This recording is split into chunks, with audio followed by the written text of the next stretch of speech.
जहाजों में माल लदवाकर दूसरे देशों में भेजा करता था। वह जिस प्रकार अधिक धन कमाता था उसी प्रकार जी खोलकर दान भी करता था, परंतु उसकी पत्नी अत्यंत कंजूस थी। वह किसी को एक दमड़ी भी नहीं देना चाहती थी। एक बार सेठ जब दूसरे देश व्यापार करने गया तो पीछे से बृहस्पति देव ने साधु वेश में उसकी पत्नी से भिक्षा मांगी। व्यापारी की पत्नी बृहस्पति देव से बोली, हे साधु महाराज, मैं इस दान पुण्य से तंग आ गई। आप कोई ऐसा उपाय बताएं जिससे मेरा सारा धन नष्ट हो जाए और मैं आराम से रह सकूं। मैं यह धन लुटता हुआ नहीं देख सकती। बृहस्पति देव ने कहा, हे देवी, तुम बड़ी विचित्र हो। संतान और धन से कोई दुखी नहीं होता। अगर अधिक धन है तो इसे शुभ कार्यों में लगाओ, कुंवारी कन्याओं का विवाह कराओ, विद्यालय और बाग बगीचों का निर्माण कराओ। ऐसे पुण्य कार्य करने से तुम्हारा लोक परलोक सार्थक हो सकता है। परंतु साधु की इन बातों से व्यापारी की पत्नी को खुशी नहीं हुई। उसने कहा, मुझे ऐसे धन की आवश्यकता नहीं है जिसे मैं दान दूं। तब बृहस्पति देव बोले, यदि तुम्हारी ऐसी इच्छा है तो तुम एक उपाय करना। 7 बृहस्पतिवार घर को गोबर से लीपना, अपने केसों को पीली मिट्टी से धोना, केसों को धोते समय स्नान करना, व्यापारी से हजामत बनाने को कहना, भोजन में मांस मदिरा खाना, कपड़े अपने घर धोना।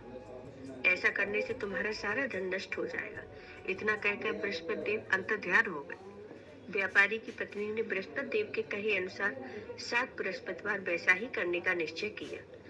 केवल 3 बृहस्पतिवार बीते थे कि उसकी समस्त धन संपत्ति नष्ट हो गई और वह परलोक सिधार गई। जब व्यापारी वापस आया तो उसने देखा कि उसका सब कुछ नष्ट हो चुका है। उस व्यापारी ने अपनी पुत्री को सांत्वना दी और दूसरे नगर में जाकर बस गया। वहां वह जंगल से लकड़ी काट कर लाता और शहर में बेचता। इस तरह वह अपना जीवन व्यतीत करने लगा। एक दिन उसकी पुत्री ने दही खाने की इच्छा प्रकट की, लेकिन व्यापारी के पास दही खरीदने के पैसे नहीं थे। वह अपनी पुत्री को आश्वासन देकर जंगल में लकड़ी काटने चला गया। वहां एक वृक्ष के नीचे बैठ अपनी पूर्व दशा पर विचार कर रोने लगा। उस दिन बृहस्पतिवार था। तभी वहां बृहस्पति देव साधु के रूप में सेठ के पास आए और बोले, हे मनुष्य, तू इस जंगल में किस चिंता में बैठा है? तब व्यापारी बोला, हे महाराज, आप सब कुछ जानते हैं। इतना कहकर व्यापारी अपनी कहानी सुनाकर रो पड़ा। बृहस्पति देव बोले, देखो बेटा, तुम्हारी पत्नी ने बृहस्पति देव का अपमान किया था, इसी कारण तुम्हारा यह हाल हुआ है। लेकिन अब तुम किसी प्रकार की चिंता मत करो। तुम गुरुवार के दिन बृहस्पति देव का पाठ करो। 2 पैसे के चने और गुड़ लेकर जल के लोटे में शक्कर डालकर वह अमृत और प्रसाद अपने परिवार के सदस्यों और कथा सुनने वालों में बांट दो। स्वयं भी प्रसाद और चरणामृत लो। भगवान तुम्हारा अवश्य कल्याण करेंगे। साधु की बात सुनकर व्यापारी बोला, महाराज, मुझे तो इतना भी नहीं बचता कि मैं अपनी पुत्री को दही लाकर दे सकूं। इस पर साधु जी बोले, तुम लकड़ियां शहर में बेचने जाना। तुम्हें लकड़ियों के दाम पहले से चौगुने मिलेंगे, जिससे तुम्हारे सारे कार्य सिद्ध हो जाएंगे। तब उस व्यापारी ने लकड़ियां काटी और शहर में बेचने के लिए चल पड़ा। उसकी लकड़ियां अच्छे दाम में बिक गई, जिससे उसने अपनी पुत्री के लिए दही लिया और गुरुवार की कथा हेतु चना गुड़ लेकर कथा की और प्रसाद बांटकर स्वयं भी खाया। उसी दिन से उसकी सभी कठिनाइयां दूर होने लगी। परंतु अगले बृहस्पतिवार को वह कथा करना भूल गया। अगले दिन वहां के राजा ने एक बड़े यज्ञ का आयोजन कर पूरे नगर के लोगों के लिए भोज का आयोजन किया। राजा की आज्ञा अनुसार पूरा नगर राजा के महल में भोज करने गया, लेकिन व्यापारी व उसकी पुत्री तनिक विलंब से पहुंचे।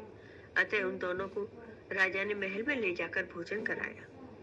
जब वे दोनों लौट कर आए तब रानी ने देखा कि उसकी खूंटी पर टंगा हार गायब है। रानी को व्यापारी और उसकी पुत्री पर संदेह हुआ। उसका हार उन दोनों ने ही चुराया है।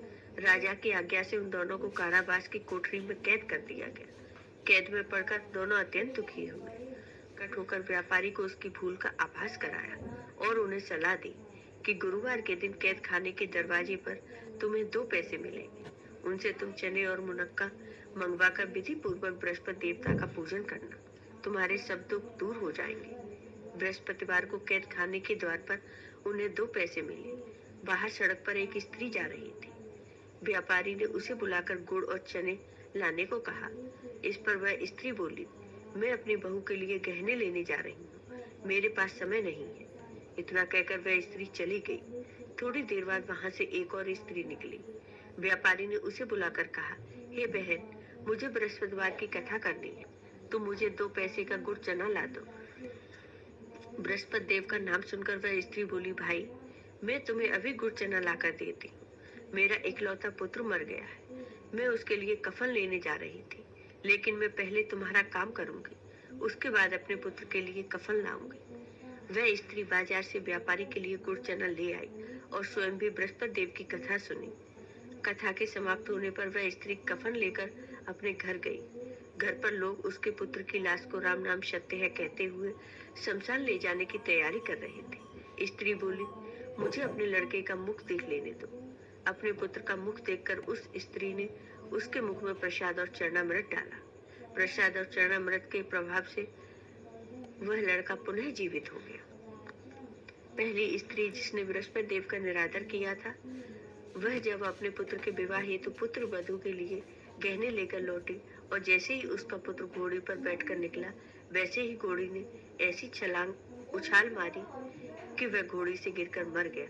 यह देख स्त्री रो रो कर बृहस्पति देव से क्षमा याचना करने लगी। उस स्त्री की याचना से बृहस्पति देव साधु वेश में वहां पहुंचकर कहने लगे, देवी, तुम्हें अधिक विलाप करने की आवश्यकता नहीं, यह बृहस्पति देव का अनादर करने के कारण हुआ है। तुम वापस जाकर मेरे भक्त से क्षमा मांगकर कथा सुनो, तभी तुम्हारी मनोकामना पूर्ण होगी। तब जेल में जाकर उस स्त्री ने व्यापारी से माफी मांगी और कथा सुनी। कथा के उपरांत वह प्रसाद और चरणामृत लेकर अपने घर वापस गई। घर आकर उसने चरणामृत अपने मृत पुत्र के मुख में डाला। चरणामृत के प्रभाव से उसका पुत्र भी जीवित हो उठा। उसी रात बृहस्पति देव राजा के सपने में आए और बोले, हे राजन, तूने जिस व्यापारी और उसके पुत्री को जेल में कैद कर रखा है, वह बिल्कुल निर्दोष है। तुम्हारी रानी का हार वहीं खूंटी पर टंगा है। जब सुबह हुई तो राजा रानी ने हार खूंटी पर लटका हुआ देखा। राजा ने उस व्यापारी और उसकी पुत्री